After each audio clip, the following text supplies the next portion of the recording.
This is First Tabernacle Fellowship. This is Rabbi Robert B. Holman Jr. Yahweh's Exiled Empire. I will wholeheartedly give thanks to Yahweh in the council of the upright and in the assembly. It is to you, Yahweh, the King, the Redeemer, and the Savior of Hebrew Israel. It is to you who have created the heavens and the earth and everything that resides therein. It is to you who have brought forth the stars, the moon, the sun, and caused your people to be able to reside on the things that you have created. You have provided us with seed-bearing plants for food. You provided us with animals that are of clean constitution to eat. You provided us with your Ruach HaKodesh, your Holy Spirit, or your set-apart spirit. You have been the one who has gone before us in battle and who have never, ever lost a battle. You have been the one who has been our protector and our leader. It is to you that we give praise, glory, and honor. You heal us when we're sick. You comfort us when we're downtrodden. And it's you who are always there to lift us up. We give you praise today. We give you thanks today that you imparted to us wisdom, knowledge, and understanding, so that even as we look at your scriptures, your set-apart scriptures, you allow us to see the things that we need to see that are true. Most High Ed, let your set-apart spirit fill this house. Let your set-apart spirit go through the airwaves and touch the hearts of the people who are listening. Let those who are searching find us. We give you praise today, and we give you thanks. Amen.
Toda roba.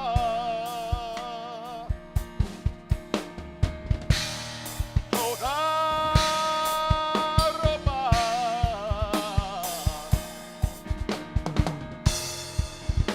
Everything to me. Yeah. You're all that I need. Toda roba.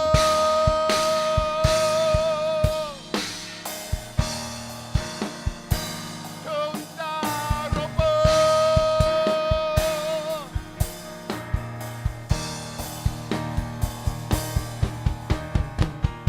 I give you thanks because you're beautiful. I give you thanks because you are kind. I give you thanks because you are amazing. I give you thanks because you are mine. Yeah. Toda roba.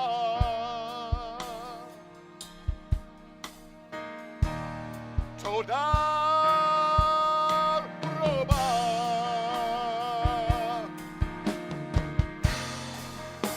You're everything to me. Yeah. You're all that I need. Toda roba.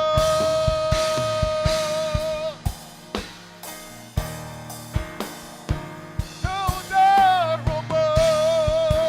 Hey, here we go. Come on, y'all. I give you thanks because you're beautiful. I give you thanks because you are kind. Yes, you are. I give you thanks because you are amazing. I give you thanks because you are mine. Yeah. I give you thanks because you're beautiful. I give you thanks because you are kind. Yeah. I give you thanks because you are amazing. I give you thanks because you are kind. You're beautiful. You are kind. You are amazing. And you are mine. Hey. You're beautiful. You are kind. You are amazing. You are mine. Yeah. Hey.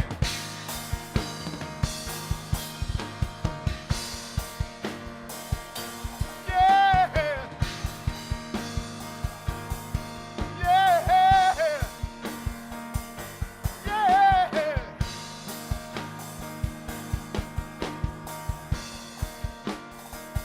Yeah.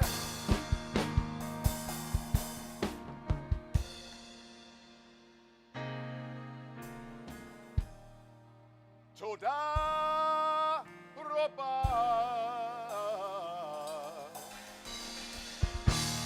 Toda roba.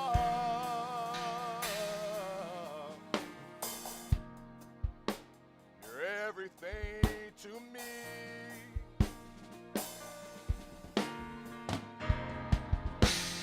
You're all that I need. Toda roba.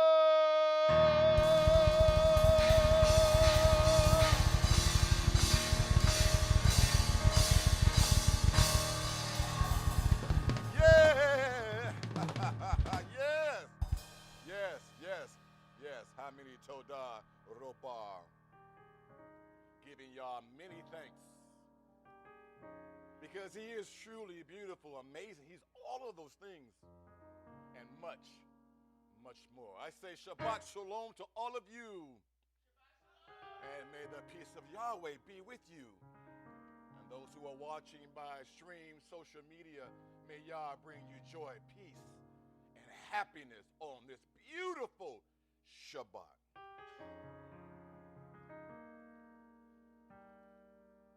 I am going to honor a request, and I do that because when you ask for songs, that tells me that something is on your mind, or this song might have brought you through the week, or you may have been singing this song all week, but it tells me it means something to you. Our anthems mean something to you. Baruch atah Elohim, my Redeemer. Baruch atah Elohim, he's my Savior. Baruch atah Elohim, my Deliverer. He's able, he's willing, he can. Baruch atah Elohim, he's my Redeemer. Baruch atah Elohim, he's my Savior. Baruch atah Elohim, he's my Deliverer. He's able, he's willing, he can. Baruch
was. She's white. That was. She's white. That was. She's white. That was. She's white. Hey, that was. She's white as snow. Come on, put your hands together and give Yahweh some praise in here. Oh my goodness. That was a very nice selection of anthems. I'm going to let you go, but I have to share an awesome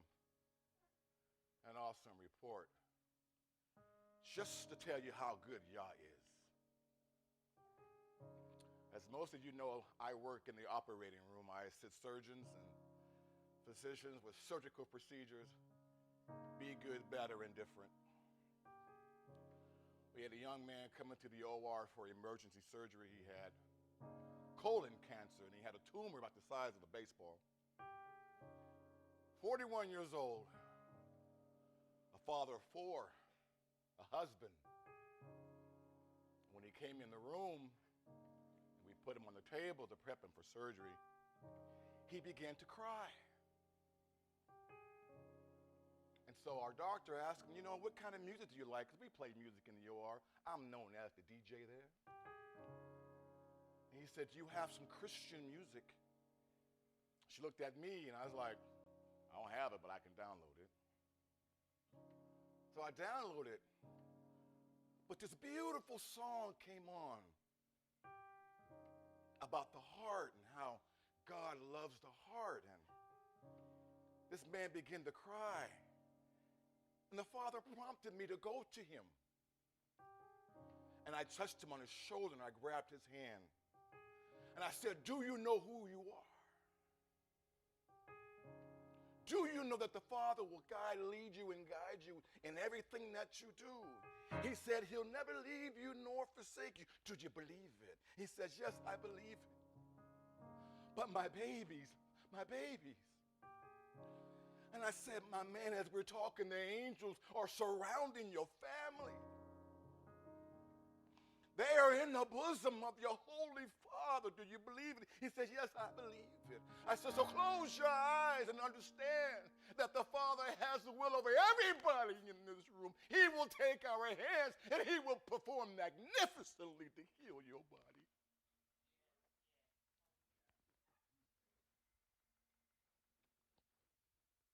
I've never done anything like that in my life. And as I left him, and he went under anesthesia, I had to leave the room because I was full of emotion, and I had to be prepared to do my job. And when I came back, my anesthesia, she looked at me, she said, that was the most beautiful thing I've ever heard. But in that moment, when we did our procedure, and we opened up his body, the tumor presented itself right away. Right away. And we were able to dissect the tumor and put his bowel back together. Therefore, he had not to wear his stoma or a bag out. Let me tell you something. And I told my dad this. The Father looks at the heart of a man. And he understands. He may not know what my name is, but his heart is in the right direction.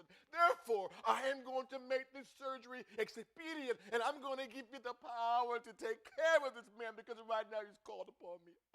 And I've got to deliver. If you do not understand by now how powerful your Yah is, how magnificent he is, how much he shows up, he is awesome. And I wanted to share that with you because we as Hebrews, we don't judge. It's not our job. I don't care how you live your life. I don't care what name you call upon. I know who I call upon. But in the midst of this man's trouble, in the midst of his heartbreak, He needed someone to comfort him and remind him who his Yah, who his Elohim was.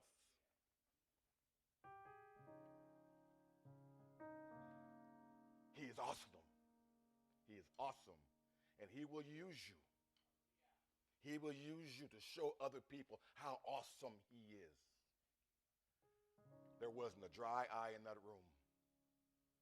But we all came back and we did our job. And this young man has a chance.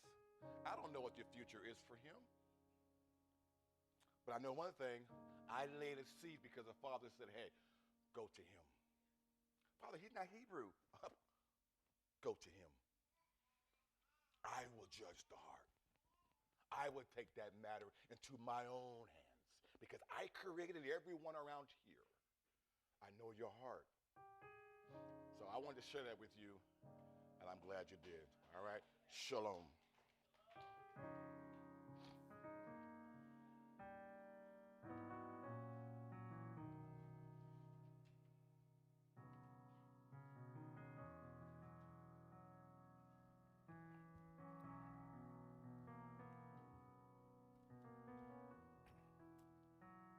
There absolutely, positively, unequivocally,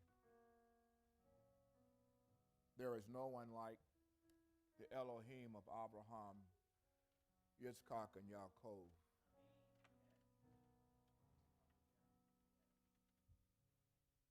There is a distinct difference in being Hebraic with wisdom, knowledge, and understanding. We're not a people who have faith to believe. We're not those people. And that might sound strange to you. And I say it in this context because there's a difference in believing something will happen and knowing something will happen. With knowledge, wisdom, and understanding the scriptures and knowing who the Most High is, we come to a point in life where I don't believe that he will. I know that he will. I'm not hoping he will. I know that he will. And that's based on the understanding that I listened to my ancestors, the king, David, speak to the Most High and say to him in his distress and his anguish with all the situations and circumstances that he confronted. He spoke to the Most High and he told him, he says, you know that I walk in your ways. Therefore, when he puts the therefore on it, the Most High says he's got to act because now he's walking in everything that I've asked him to walk in. He's doing everything I need him to do. Now I have to act.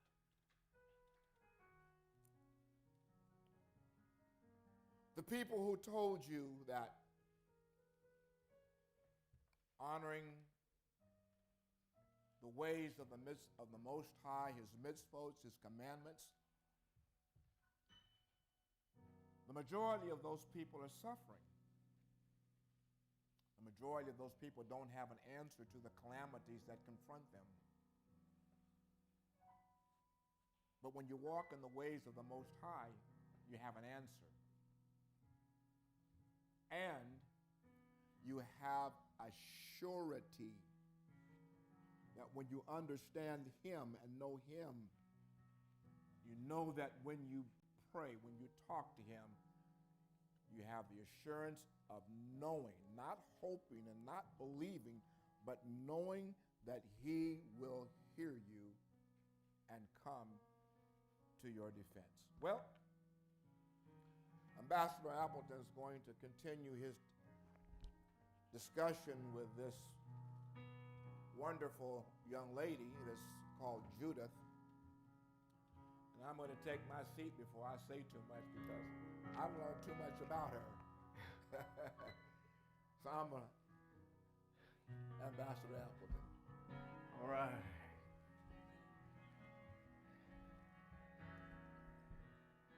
Always a hearty welcome from our head ambassador here to the all-existent one, the Most High Yahweh. The author, like we would say in the old church, the author and finisher of our faith, the beneficent, the merciful, the gracious. I realize that I am in violation of many of your mitzvot. And during this time of grace, all I can do is plead mercy on the court. Judge, please have mercy.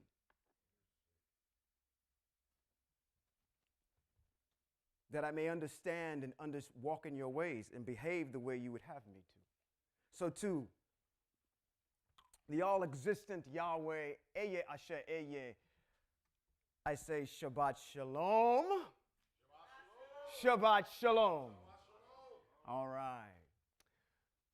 I always have to acknowledge our dignitaries, Ambassador Robert B. Holman Jr. and Ambassador Kevin Holman, for allowing me to share this platform with you today. To all of you that are joining us by way of the stream, I know Atlanta is on the stream today. What do the young people say? I got to get a shout out to my peeps. Okay, anyway. Shabbat Shalom to you that are viewing by way of the stream, to all you wrongdoers and evildoers out there who promote this attitude of it's just been done away with. You don't have to do it anymore.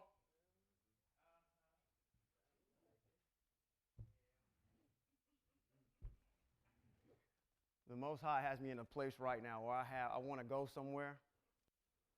I want to go somewhere real bad. To you wrongdoers. To you wrongdoers. Shabbat Shalom to you. Hopefully something will be said today.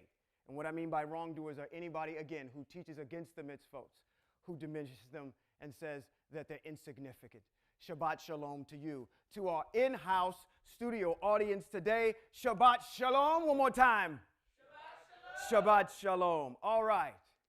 I'm excited because we are going to continue our study of Yehudit, which stands for Judith in English. Anybody tell me anything that got interesting out of what we discussed last time?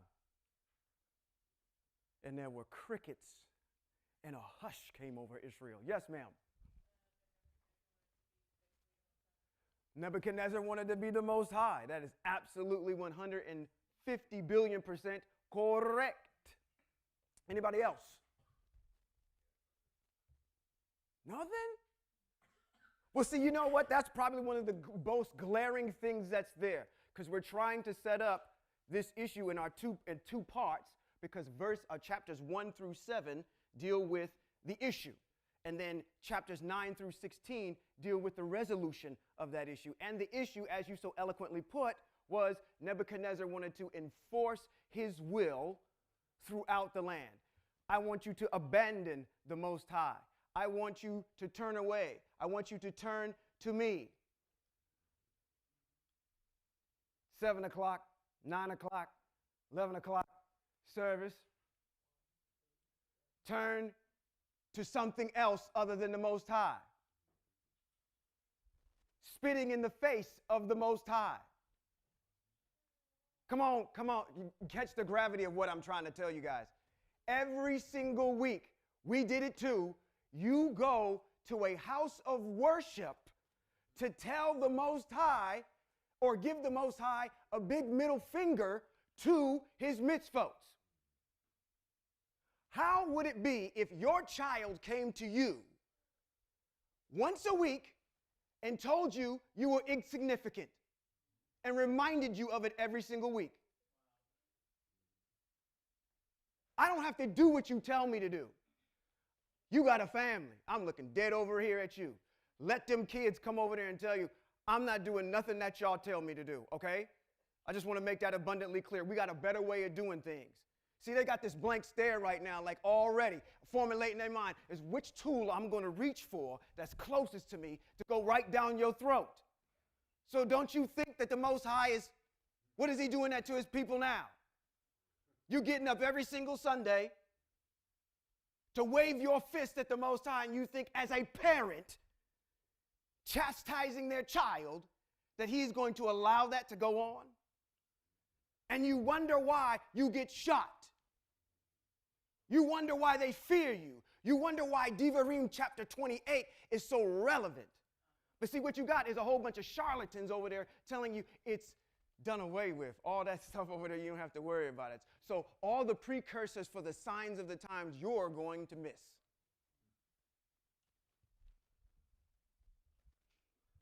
I don't know where I was getting ready to go with that when I got on a tangent.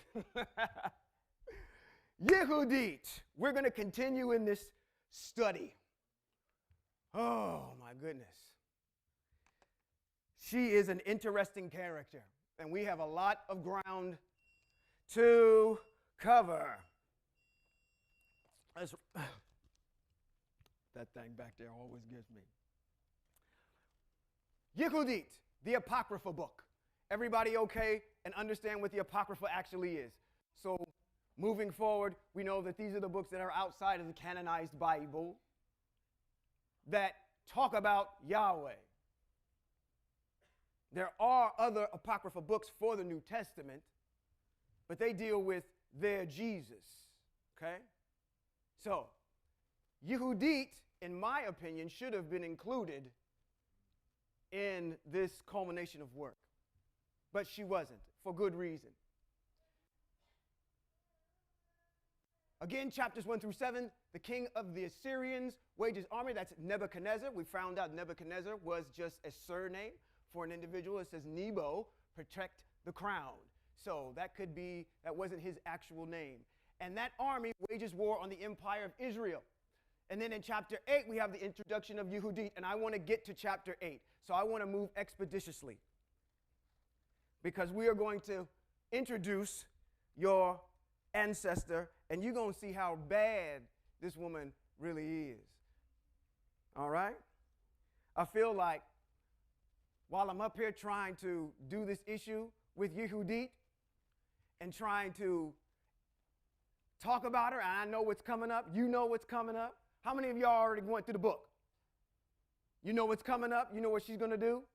I feel we're going to get into this T.D. Jakes thing where we got this woman thou art loosed.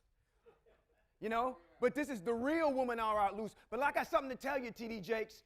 In order for you to be loosed, you got to be bound. And I'm going to tell you what we're trying to teach our women over here is not to be captives by your Christian theological teaching. So let's nip it in the bud at its source. You don't have to worry about loosing anything if you don't get caught.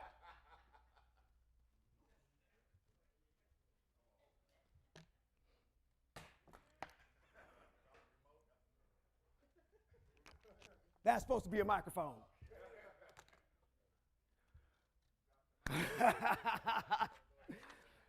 Let's pick up where we left off. We left off in chapter number 3. We ended chapter number 3, and we're going into chapter number 4. So we've got these key players that have been introduced. Nebuchadnezzar has told his chief emissary, his general, Holofernes, to go out throughout the land and tell them that I am Elohim, I am Eye Asher Eye, and you will abide by my commandments. Those who do not abide by that commandment will be executed. Those who come to you, or matter of fact, we're sending out a decree first. Come join us. This is your only warning. If you don't heed to that, then go out, wipe everybody out. While you're wiping someone out, if they come and surrender, just put them to the side, and that is my grace until a later time, because we're going to kill them anyway. So we set this whole entire stage up to where Holofernes now is getting ready to march towards our ancestors' stronghold. In chapter number 4, we're going to describe what that stronghold looks like. Let's get right into it. Chapter number 4, it says, now the children of Israel, we don't say the children of Israel, we say the empire of Israel that dwelled in Judea. Chapter 4, there we go. Dwelled in Judea. Heard all that Holofernes, the chief captain of Nebuchadnezzar, king of the Assyrians, had done to the nations, and after what manner he had spoiled all their temples and brought them to naught. Therefore, they were exceedingly afraid. No. Israel, we are not afraid. All right? No. They were exceedingly afraid of him and were troubled for Jerusalem and for the temple of the El, there, Eye, Asher, Eye. Does the Most High need your help? What are you worried about anybody coming against the Most High for? He is in control of all. He doesn't need your help. You don't need to be worried. Again, no. Verse number 3. For they were newly returned from captivity. Now, in this particular rendering, we understand that we've had many diasporas, or several diasporas, and returns back to the land. This is documented in text, okay? So, this is newly returning. We must have did something to spark the ear of the Most High and say, okay, I think you're ready to go back. I'm ready to let you back in the house. So they just got back. So we should know better. And all the people of Judea were lately gathered together, and vessels and altars and the house were sanctified after their profanation. Thank you. Therefore, they sent into all the coast of Samaria and the villages, and to Betharon and Belman and Jericho and Choba and Esor, and to the valley of Salem, and possessed themselves beforehand of all of the tops of the high mountains, and fortified the villages that were in them, and laid up victuals for the provisions of war, for their fields were of late reap. And Joachim, remember that, he's the high priest, he is the Kohen Gadol. Joachim, important character, the high priest, which was in those days in Jerusalem, wrote to them and dwelt in Bethulia. Remember Bethulia. I just want to sit on that for a second. I want you to remember Bethulia. Bethulia is a very important city. I know we have a lot of places that are being named in this text. The major one that you want to remember out of all of this is Bethulia. All right? Bethulia and Bedomesam, which is over against Esdraelon towards the open country near Dothan, charging them to keep the passage of the hill country, for by them there was an entrance to Judea. All right, let's stop for a second. Who's giving the direction here? The high priest, right? He's sending this message out to all the areas where all of our ancestors are, saying, keep the high ground. If you're ever familiar with a movie called Star Wars, there's a famous scene in there that says, Anakin, I have the high ground. That meant, do not try anything because I have a strategic advantage. So that is what our ancestors did. They poised themselves. So is it right that the high priest is making this declaration? Sure, because what? The high priest has to address the soldiers before we go to war, which is in Devarim chapter 20. You're going to see, when we go through these Apocrypha books, you'll see all of these mitzvot start popping out. Because these are our people that observe the mitzvot. All right? So observe the entrance to Judea. And it was easy to stop them that would come up because the passage was straight for 2 men at the most. Who remembers this movie? This is Sparta! What was the issue with the Persians?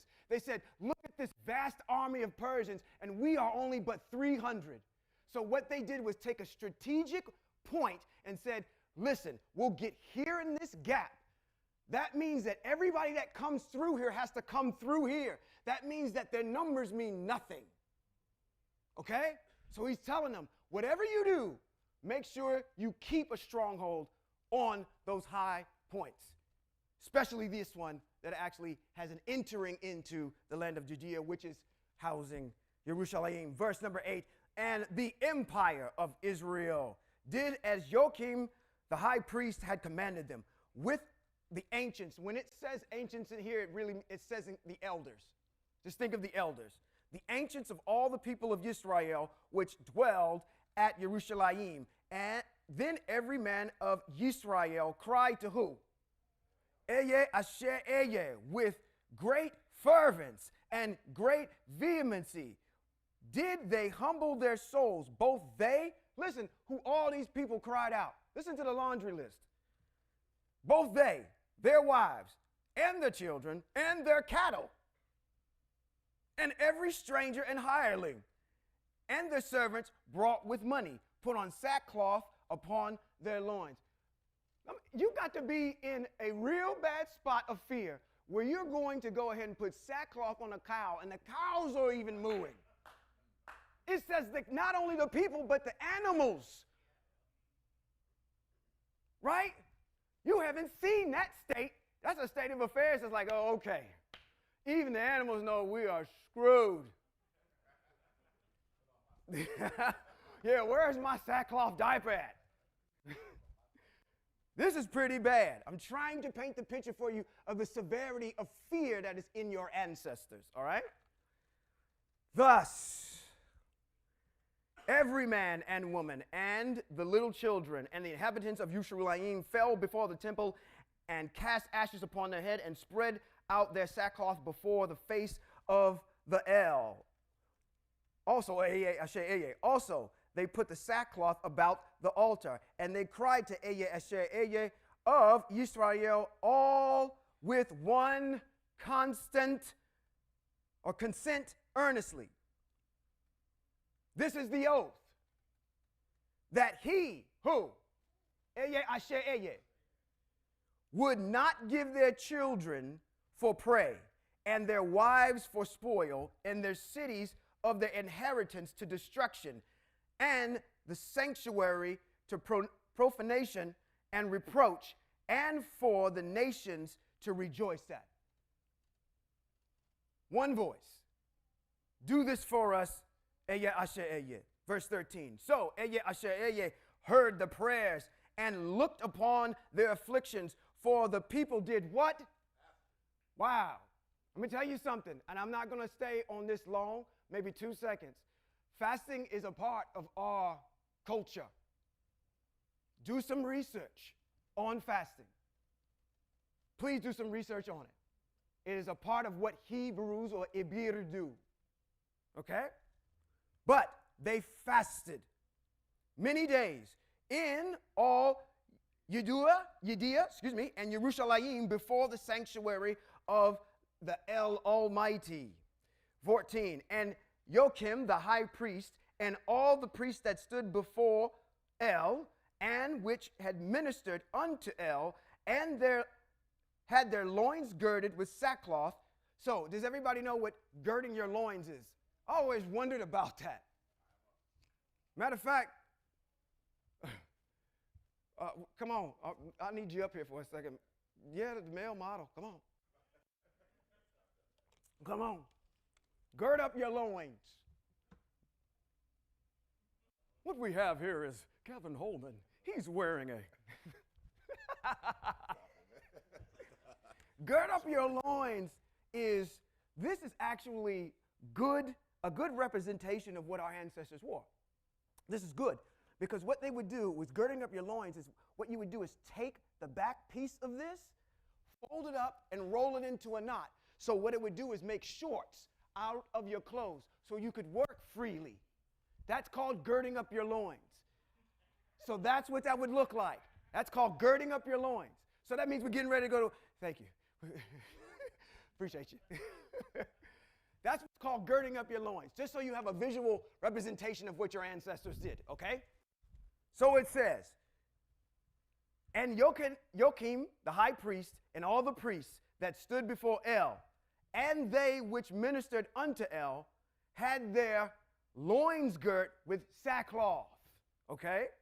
So they tied up their robes and offered daily burnt offerings with the vows and free gift of the people, and had ashes on their mitres. I think that's how you said that. You know what that is? It's a cap. It's a hat. As a matter of fact, if you look that up on Google, it'll show you the Catholic Pope, what he wears on the top of his head. It's not that. It's a cap. It's not the Pope thing, okay? Miters. Thank you.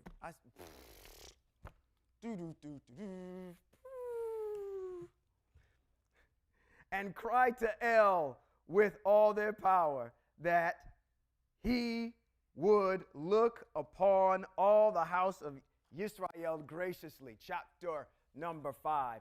Then was it declared to Holofernes. Everybody remember who Holofernes is, right? He is the general of Nebuchadnezzar's army. He is our main protagonist here. The chief captain of the army of Ashur. What is Ashur? Ashur is the Assyrians that the empire of Israel had prepared for war. He was told that they're getting ready to go to war with you, Holofernes, and had shut up the passage of the hill country and had fortified all the tops of the hills, the high hills, and had laid impediments in the campaign countries. That means that our ancestors set up booby traps for them all over the place. Wherewith he was very angry and called all the princes of Moab. Who are the Moabites? Yeah, the Moabites. So are they Hebrews? Yes. If Abraham is labeled a Hebrew, then his brother has to be labeled one too. Okay? So, these are people that looked like you, but they were a brother from another mother type situation, okay? 2. Oh, excuse me. Let's jump down to, back to 2. Wherewith he was angry, he was very angry, and called all the princes of Moab and the captains of Ammon and all the governors of the seacoast. And he said unto them, this is what he addresses them. Tell me now, you sons of Canaan. What is that? Canaan, the land of Canaan, where our ancestors took the land. Who this people is that dwelt in the hill country, and what are the cities that they inhabit, and what is the multitude of their army, and where is their power and strength, and what king is set over them, over or captain of their army, and why have they determined not to come meet me more than all the inhabitants of the west? Does everybody see what's happening here? He calls out your cousins, not anybody from Hebrew Israel, to say, who are these people? And why have they not come up to see me and ask basically for all their vitals? So this is another group getting ready to answer Holofernes, okay? To talk about you. These people know about you. And this is what they say. It says, then said Achor. Achor. Yeah, thank you. Corrected myself. The captain of all the sons of Ammon. Let my Lord now hear a word from the mouth of your servant, and I will declare unto you the truth concerning this people, which dwells near you and inhabited the hill countries, and there shall no lie come out of my mouth, come out of the mouth of thy servant. This people are descendants from the Chaldeans. Is that correct? Who came from the Ur of the Chaldeans? That's who we're talking about. Earl of the Chaldeans. That's where your ancestor came from. That's that word. So is it true? This people are the descendants of the Chaldeans. Yes, that's true. And they sojourned, therefore, in Mesopotamia. That's true, too, because that's where the Earl of Chaldeans is. Because they would not follow the gods of their fathers, which were in the land of the Chaldea.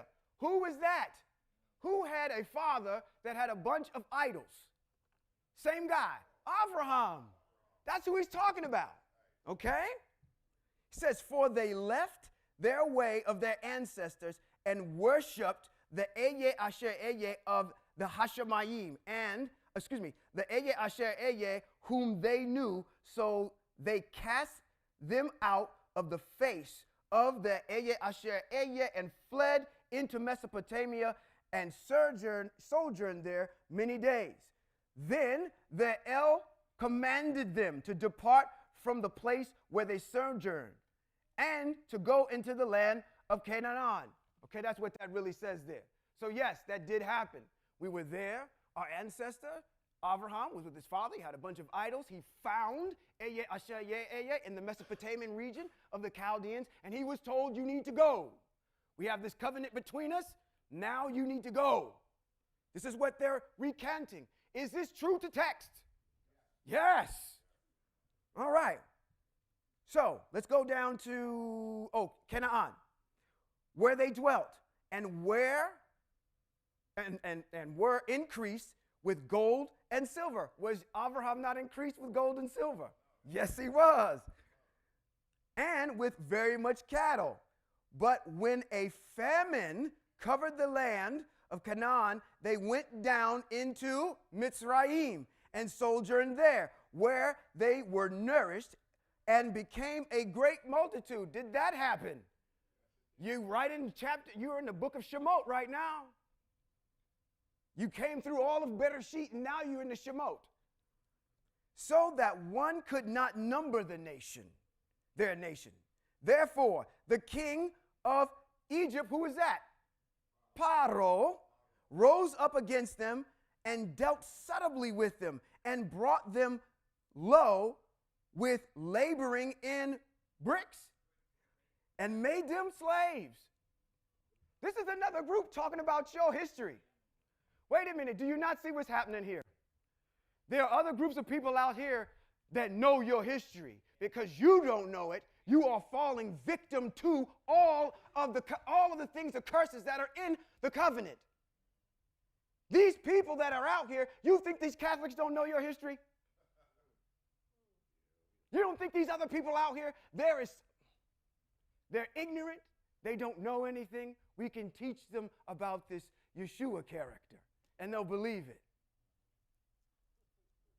Because if we really told them who they really were, our position of power in the world would diminish exponentially.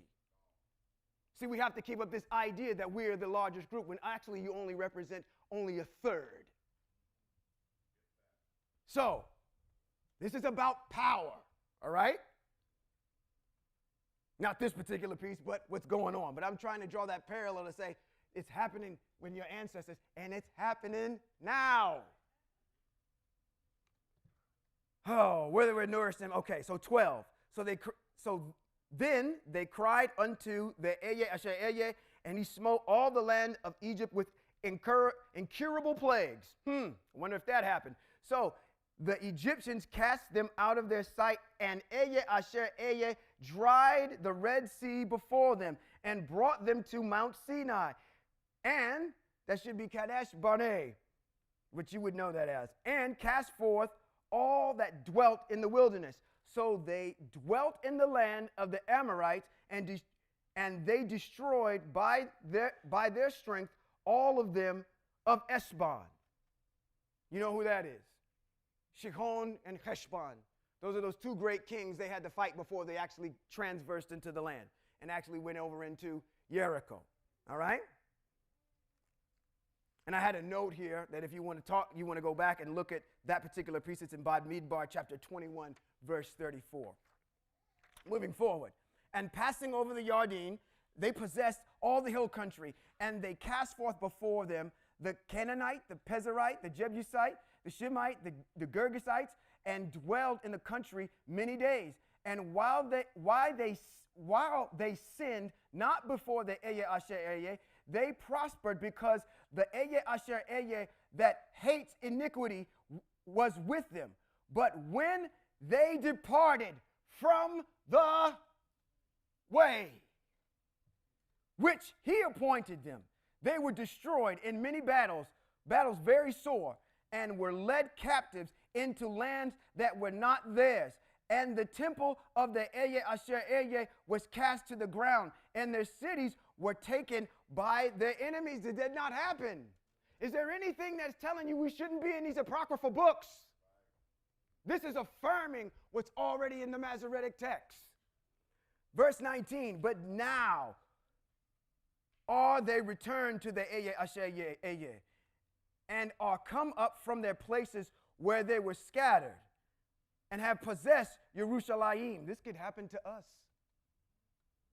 And their where their sanctuary is, and are seated in the hill country, for it was desolate. Now therefore, my Lord and governor, he's talking to Holofernes, if there be any error against this people, come on, I'm going to tell you what their Achilles heel is right now. And they sin against their Eye Asher Eye, let us consider that this shall be their ruin. Even the people know it's been done away with.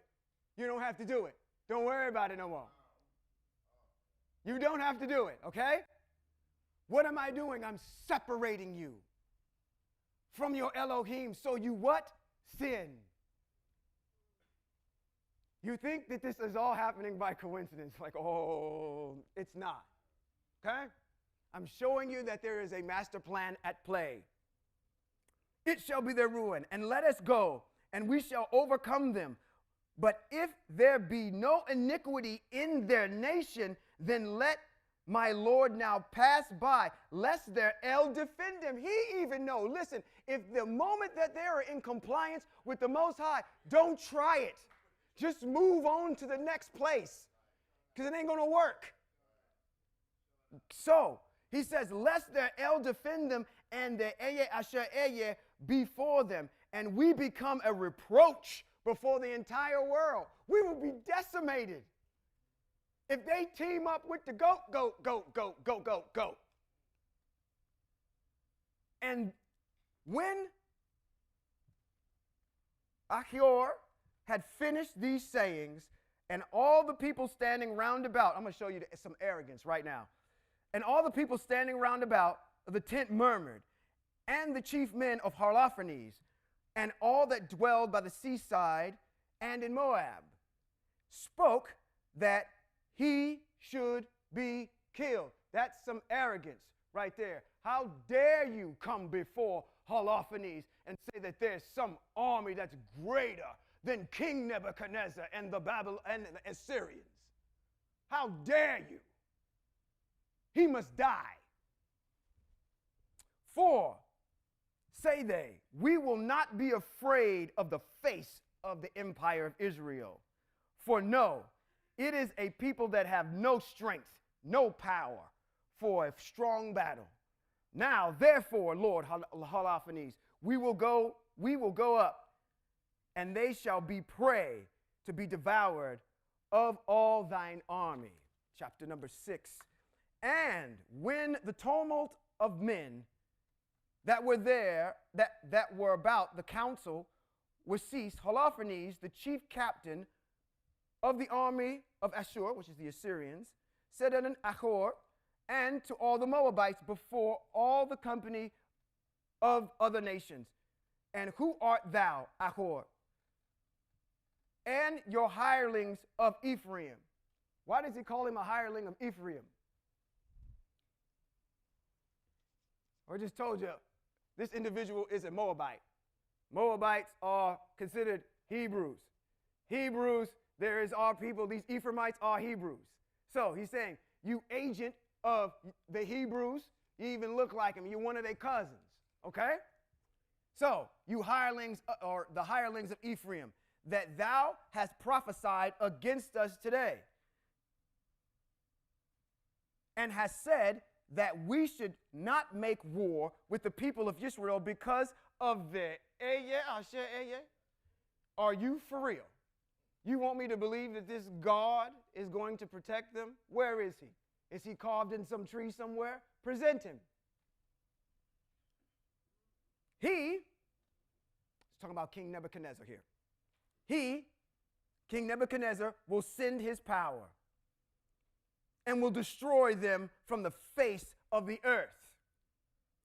And their shall not deliver them. But we, his servants, will destroy them as one man, for they are not able to sustain the power of our horses. For with them we will tread them underfoot, and their mountains shall be drunken with their blood, and their fields shall be filled with their dead bodies, and their footsteps shall not be able to stand before us, for they shall utterly perish, saith King Nebuchadnezzar, God of all the earth. For has spoken these words. For he has said, none of my words shall be in vain, and you, Achor, a hireling of Ammon, which has spoken these words in the day of thine iniquity, shall see my face no more from this day, until I take vengeance on this nation that came out of Mitzrayim. And then shall the sword of mine army and the multitude of them that serve me pass through your cities, and you pass through your sides, sides, and you shall fall among their slain when I return. Now, therefore, my servants shall bring you back into the hill country, and shall set you in one of the cities of the passages. What city did I tell you to remember? Bethulia. Okay? And you shall not perish until you be destroyed with them. What is he just telling him?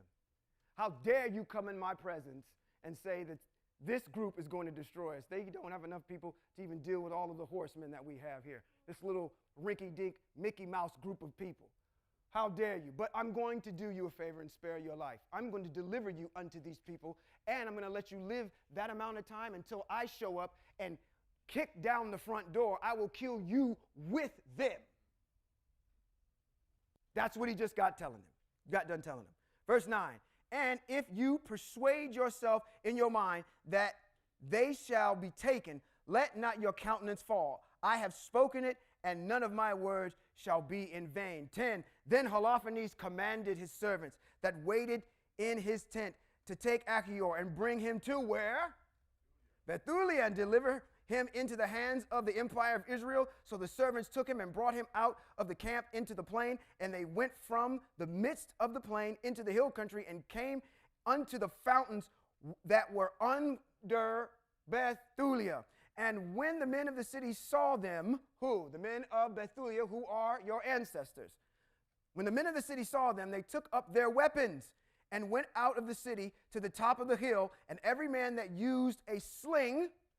Is that a weapon of choice of our people? Okay, so we're right in line with the Masoretic text still. We're still good. We still fact check it.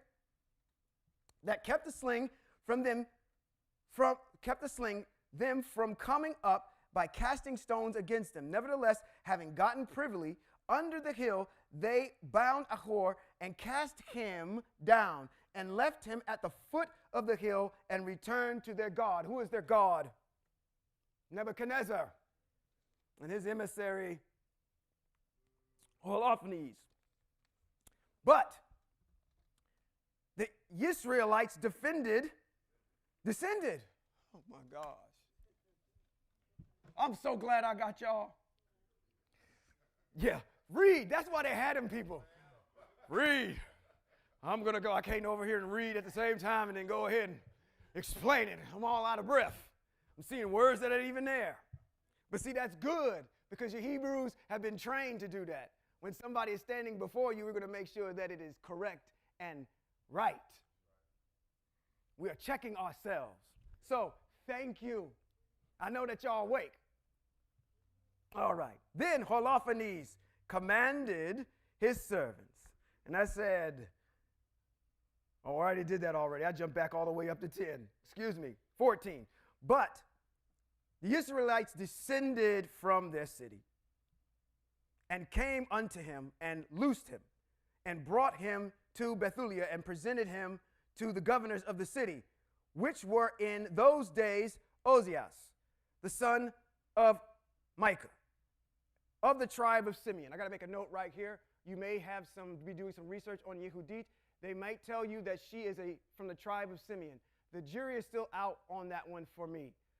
She is from Bethulia. Bethulia is assumed to be a city full of people from Simeon, that particular tribe, so it just assumes that she is one because she's married to her husband. I'm giving too much away already, and they're both from the same tribe. So there is nothing in this text, I want to say publicly, that I have said, unless someone wants to correct me, that says that she is emphatically from the tribe of Simeon. Okay? We don't know that. Text isn't clear. All right. So, and Charbas and the son of Gonthiel, and Charmis, the son of Michael, and they called together all the ancients or elders of the city, and all their youth ran together, and their women, to assemble, and they set Achior in the midst of all the people.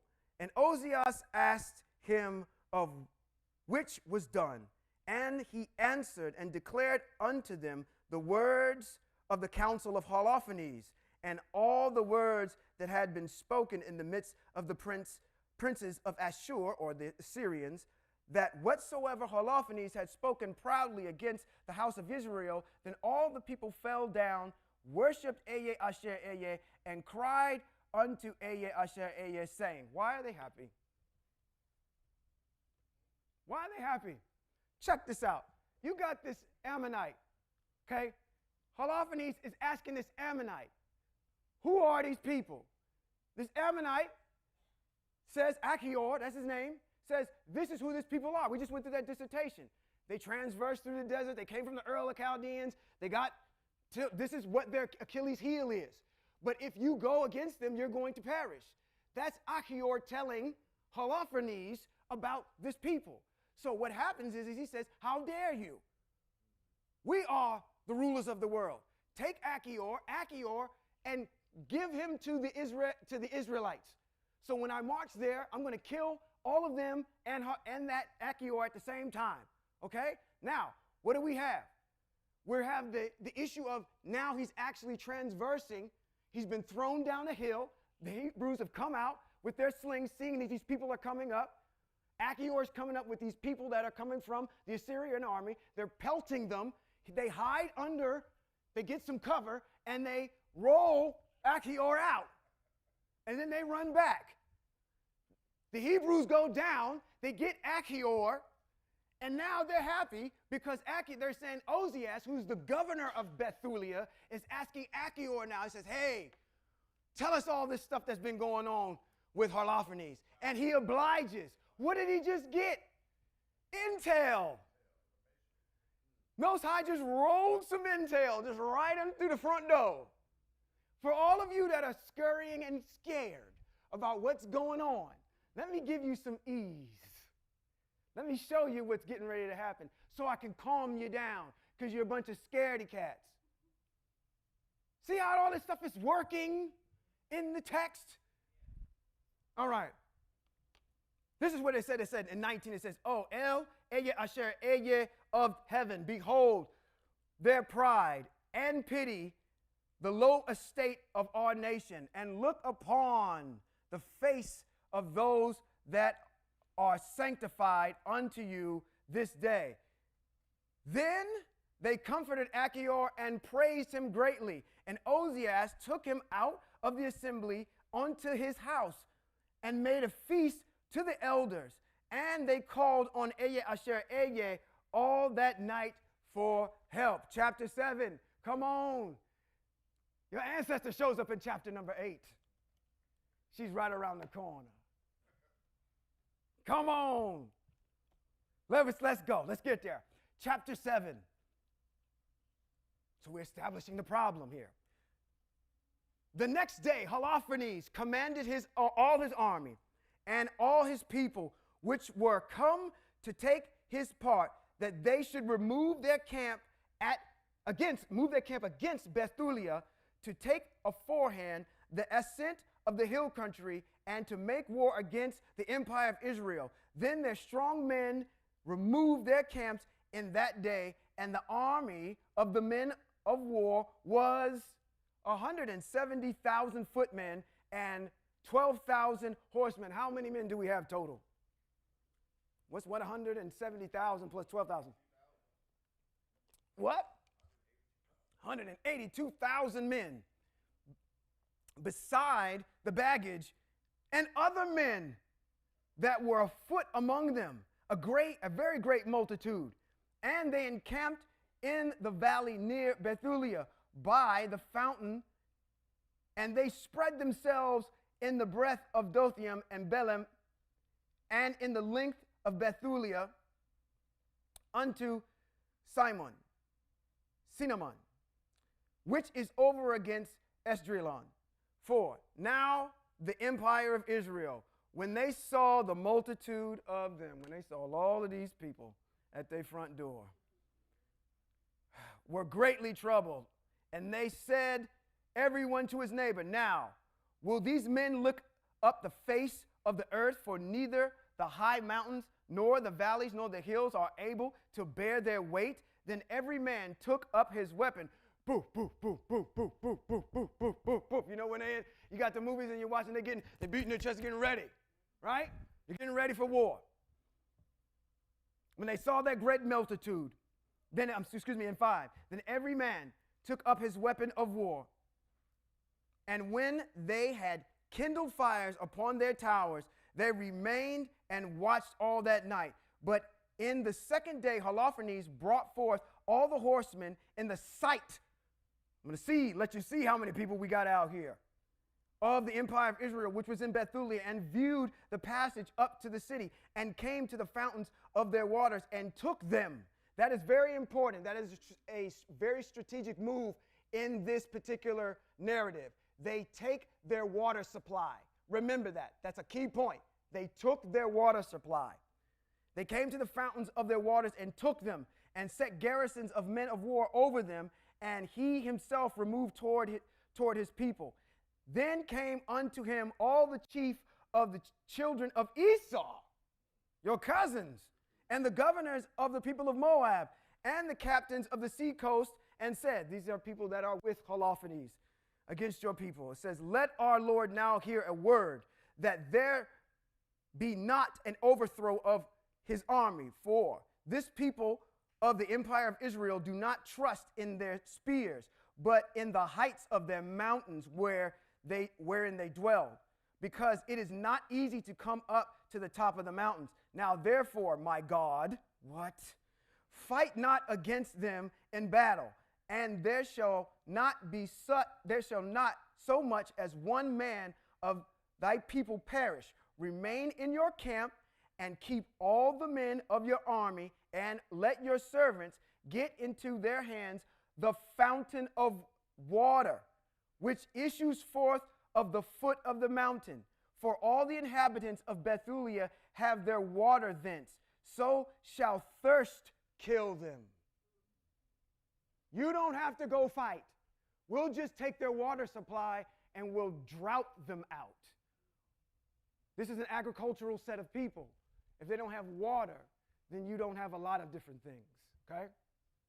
All right, let's keep going.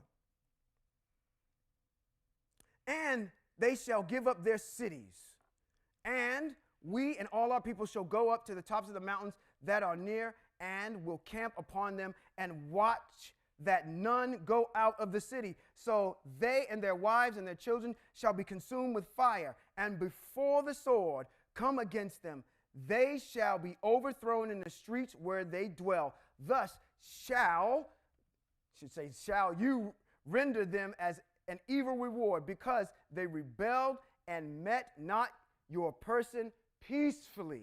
Let them be destroyed. That's basically what that's saying from 9 to 14. This is our strategic plan to kill them. We're going to cut off their water supply. In 16, it says, and these words pleased Holofernes. He liked this plan. and all of his servants, and he appointed to do as they had spoken. So the camp of the children of Ammon departed, and with them 5,000 of the Assyrians, and they pitched in the valley and took the what? Waters. And the what? Fountains of the waters. And camped. So they built a dam and they built garrisons around it and protected it. And they camped in the hill country over against Dothaim, and they sent some of them towards the south and towards the east over against Ekrabel, which is near unto Chusi, that is upon the brook of Machmer. And the rest of the army of the Assyrians camped in the plain and covered the face of the whole earth, and their tents and their carriages were pitched to a very great multitude. Then the children of Israel, or the empire of Israel, cried unto their El, Eye Asher Eye, because their hearts failed, and all of the enemies had compassed them round about, and there was no way to escape out from among them.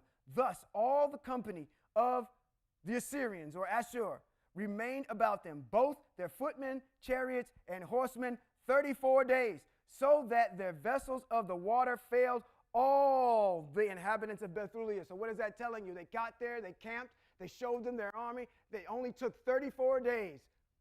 34 days before all the water sources failed in Eretz Israel, where they are camped in the hills. Okay? And the cisterns, in 21, and the cisterns were emptied, and they had not water to drink their fill for one day, for they gave them drink by measure. Therefore, their young children, imagine this, their young children were out of heart, and the women and young men fainted for thirst. I don't think anybody have you ever fainted from thirst? I don't want to ever know what that feels like. And fell down in the streets of the city and by the passages of the gates, and there was no longer any strength in them. Then all the people assembled to Ozias. Who is Ozias? Ozias is the governor of Bethulia. He's one of the chief leaders there. And to the chief of the city, both young men and women and children, and cried with a loud voice and said before all the elders, Eye Asher Eye, be Hasophet, which is a judge between us and you, for you have done us great injury, in that you have not required peace of the children of the Assyrians or Ashur, for now we have no helper. But Eye Asher Eye has sold us into their hands. Wow. Why? They are way off on this one. They are way off on this one. See, this is why you need to know what's in the Masoretic text. Okay? Because the Most High says, if you, what? Obey my word, you love me, you will keep my commandments. So just because I'm testing you, I'm bringing this army against you, that means that you cower in fear? The Most High has a history of testing the pedigree of something. You newly got back into the land. The text says that. So let me test your temperature. Let me see what your spirit is like. I'm going to send this group. Matter of fact, I'm going to send this other guy who thinks he's a god to come against you, to test you. You see the setup. Okay. Let's keep going. Oh, where did I leave off? Get off on these tangents. For we have no helper. 25. For now we have no helper, but Eye Asher Eye has sold us into their hands, that we should be thrown down before them with thirst and great destruction. Now therefore call them unto you, and deliver the whole city for a spoil to the people of Holofernes and to all his army. They've just surrendered. They said, we surrender. For it is better for us to be made a spoil unto him than to die from thirst. Boy, oh boy. For we will be his servants, that our souls may live and not see the death of our infants before our eyes, nor our wives, nor our children die. We will take to witness against you the heaven and the earth and Eye Asher Eye, and Els of our father, or El of our father, which punished us according to our sins and the sins of our fathers, that he do not accordingly as we have said this day. Do you see a mitzvot that just popped out? Or something that just popped out in text that we read about all the time? What did they just quote? He just said something that's right out of Shemot, chapter number 34, verse 5. He says back in 28, in the same chapter of 7 of Yehudit, it says, we take to witness against you the heaven and earth, and our Eye Asher Eye, and the El of our fathers, which punish us according to our sins and the sins of our fathers. Is that not in text? Yes, it is. Shemot chapter 34 and 5 reads, Eye Asher Eye descended in the cloud, stood with him there and pronounced the name of Eye Asher Eye. Eye Asher Eye passed before him and proclaimed, Yod He Vav He, is El, merciful and compassionate, slow to anger, rich in grace and truth, showing grace to the thousandth generation, forgiving the offenses, crimes, and sins, yet not exonerating the guilty, but causing negative effects of the parents' offenses to the experience by their children and grandchildren, and even by the third and fourth generation. They are Ibir. This is their text. This is our text. They're quoting it over here in Yehudit.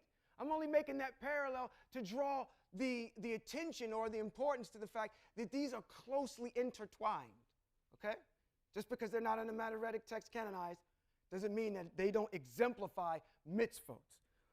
Verse 29 says, then there was a great weeping with one consent in the midst of the assembly, and they cried unto El Eye Asher Eye with a loud voice. They just made an oath to give up the city. They just made an oath to give up the city.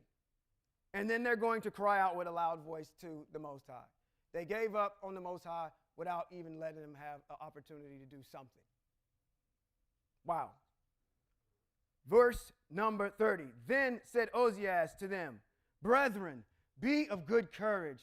Let us endure 5 days, in which space the El of our Eye Asher Eye may turn his mercy towards us, for he will not forsake us utterly. At least somebody had the least good enough sense to say, at least give us some time. Y'all just straight gave up. At least this man just stepped and said, let's at least give him, even that's a slap in the face, let's give the Most High 5 days. Like we're on his schedule. We'll give him a couple of days to think about it, and then when he doesn't return a response to us, then we'll just move on, like we do at the 7 o'clock, 9 o'clock, and 11 o'clock service across the street. If you don't have it my way like Burger King, then I'm not going to believe in you. If you can't bend to what I got going on, Little Johnny's basketball game on Saturday, or everything that you got purpose for yourself on Saturday, forsaking the Shabbat, because you want to have it your way. Those are those folk. They didn't even give the Most High an opportunity to act. So, 31, it says, and in these days pass, and if these days pass, and there come no help unto us, I will do accordingly to your word. Which is, if the Most High don't show up in 5 days, we'll hand over the city and we'll be spoils to this group and give up. We just got back in the land. We would think that we worked hard to get back into the land. It's hard getting back into the land now. Have you seen a group of melanated Hebrews together? Have you got a group of them together? Family reunion, work, Shabbat. We are all sometimes on different pages. It is difficult. We just got on one accord and got back into the land. And now we're getting ready to just give it up because of an insurmountable force. Just like that. So, in 32, and he dispersed the people, everyone to their own charge, and then they went unto the walls and towers of their cities, and sent the women and children into their houses, and they were very low, brought in the city. Now, I have two places I want you to do on your own time to take a look at, just to draw some context to what's happening here, to give some more, I guess, gravitas to what we're talking about here. Does anybody know any other times that our ancestors had problems with water? Look at this, y'all, okay? There's one, I need to go, but there's one in Shemot chapter 15, verse 20 through to 26 that talks about the bitter waters, where he took that tree and he dipped it into the water because they were complaining, we're thirsty, going on and on and on. So he supplied water for them in the desert. Anybody know of another one where they had a water problem? Yeah. That's right. When a goat didn't get his ticket punched to get into the land because he decided all that whole entire thing where he hit the rock, okay? That particular, where the water came out of the rock. That's in Shemot chapter 17, verses 1 through 7. 1 through 7. Chapter 8. Chapter 8. Who is that in the first sentence? Now, at that time, Yehudit heard thereof, which was the daughter of Merari, the son of Ox, the son of Joseph, the son of Azel, the son of Elsiah, the son of Ananas, the son of Gedeon, the son of Raphaim, the son of Actio, the son of Eliu, the son of Eleb, the son of Nathaniel, the son of Samuel, the son of Salasal, the son of Israel. And Manasseh was her husband, of her tribe and kindred. So they were what? Of the same tribe. Who died in the barley harvest. You should know what time the barley harvest is. We just got done celebrating one of them at Shavuot. So around that time. For he stood overseeing them and bound sheaves, overseeing them that bound sheaves in the field. So he was an overseer. The heat came upon his head, and he fell on his bed and died in the city of Bethulia. And they buried him with his fathers in the field of Dothaim and Balaam.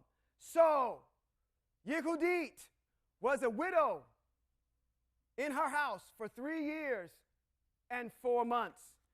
And she made her tent upon the top of the house, and she put on sackcloth on her loins and wear her widow's apparel. And she what? Fasted all the days of her widowhood, save the eves of the Sabbaths and the eves of the new months and the new months. Months. I don't want to get you on new moons. Okay? Because that doesn't coincide with the calendar. So that's why I said the original text says months, but the original text says moons, but I put months there. That's what that's really saying. On the eves of the new moons, and in the feast of the solemn days of the house of Israel. She has this thing in chapter number 7 that says that she was also of a goodly countenance. This woman was beautiful, so immaculately gorgeous,